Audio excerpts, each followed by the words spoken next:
"11 Teams in 11 Days" continues today with the New Hampshire Wildcats. I'm Bobby Broyles here with Tim McDonald. And Tim, when we look at the Wildcats, it was business as usual last year with head coach Sean McDonald's team making the playoffs for the 9th consecutive season. UNH's season was fueled by its high-octane offense once again, but the Wildcats now face the same question entering this season as they did last year. Will it be Andy Valis or Sean Goldrich under center? New season, same question. It's funny because you look at both quarterbacks. Valis brings a little bit something different to the table, as does Goldrich. Valis is a guy who's going to be able to run the ball maybe a little bit better.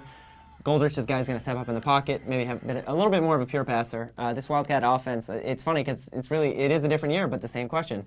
And you hate to say who's going to be the starter, but it's better to have two quarterbacks than have one. I think that's what the Wildcats will take. And I think the offense got used to playing with either guy. Seamus O'Neill at Media Day was saying, I'm just snapping it. I don't even know who's back there sometimes, but I'm just going to roll with it.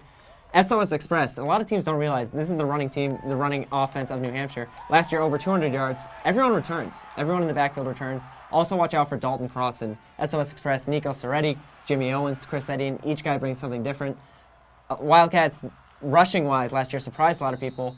Then, of course, you have a dangerous weapon outside, R.J. Harris. Over 84 receptions. I should say over 80 receptions. Really, I think they have a lot of weapons offensively. Again, the question is what's going to happen on the other side of the ball. Well, head coach Sean McDonald recently addressed the team's quarterback conundrum when we caught up with him at Media Day. The good thing is I think both the kids can play. They've both played in the CAA games. They've both won in the CAA games. They're good quarterbacks.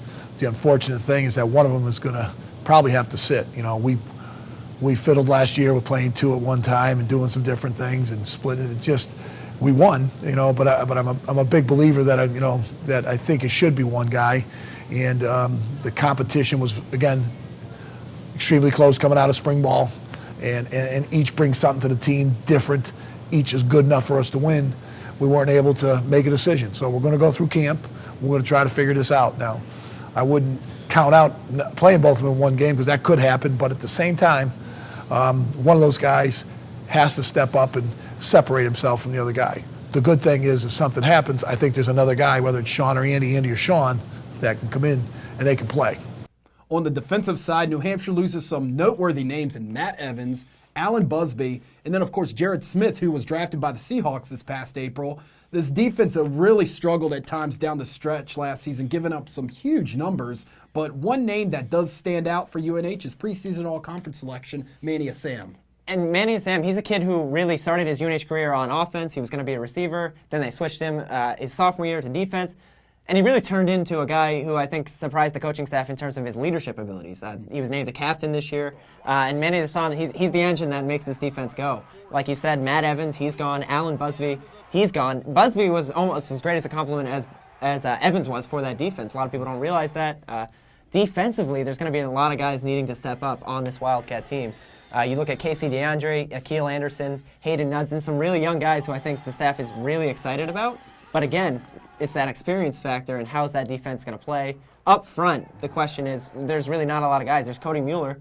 Who else is going to step up? It's exciting, but it's also a little bit nervous, I think, because this team defensively needs to step up.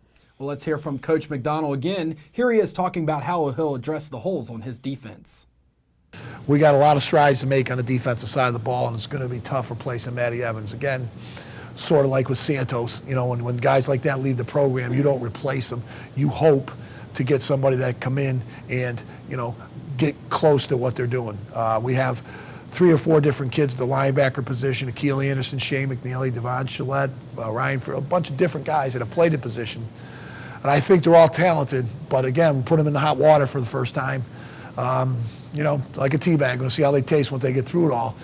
The big thing for us, and for us to be good, is not just Matt Evans we're replacing. We lost Alan Busby, another 3-year starter for us. We lost Jared Smith. We lost Dontre Peters in all conference. We've got to find 4 or 5 guys on the defense. I think we have some young players that are going to improve the systems. I don't know if they'll be as productive as Matty, but they'll play as hard. Coach McDonald's program will look to make it 10 straight postseason appearances this fall. Tim, we know the high-flying offense is a mainstay in Durham, but as Coach McDonald said, they'll have a number of new faces stepping up for the first time on defense. What does UNH have to do to make it 10 consecutive trips to the postseason this fall? I don't necessarily think it's changing anything. I think it's more of adapting. We know this team has been to the playoffs the last 9 years. I think the players, the program, they've kind of built a reputation. I think everyone's ready to make that next step. And of course, Coach McDonald always preaches taking it at a week-by-week basis, and that's something that it's installed in their players. Defensively, I think that's just it's a key for this team. And you hate to look at the games last year; they gave up big numbers. I think that's the key. They need to stay consistent on defense. Offensively, we know that they're going to show up. Defensively, it's not having huge games, not giving up big numbers, and staying consistent throughout the year. New Hampshire's schedule fits out nicely. They went out of schedule, and they scheduled some nice teams. Lehigh, they play Colgate, FBS Central Michigan. So the schedule-wise, it's a nice schedule. I think the question is, can this team take the next step? Everyone knows they've been to the playoffs. Can they take the next step in the playoffs and maybe win a CAA title? New Hampshire kicks off its season on the road against FBS foe Central Michigan on Saturday, September the 7th, a game that can be seen live on ESPN3 at 3 p.m. With the Wildcats segment now a wrap, we're down to 2 teams remaining in our 11 teams and 11 days season preview series. Tim and I will return Monday to break down Towson as Rob Ambrose looks to lead the Tigers to a 3rd consecutive conference title in 2013. For Tim McDonald, I'm Bobby Broyles. Have a great weekend, everyone.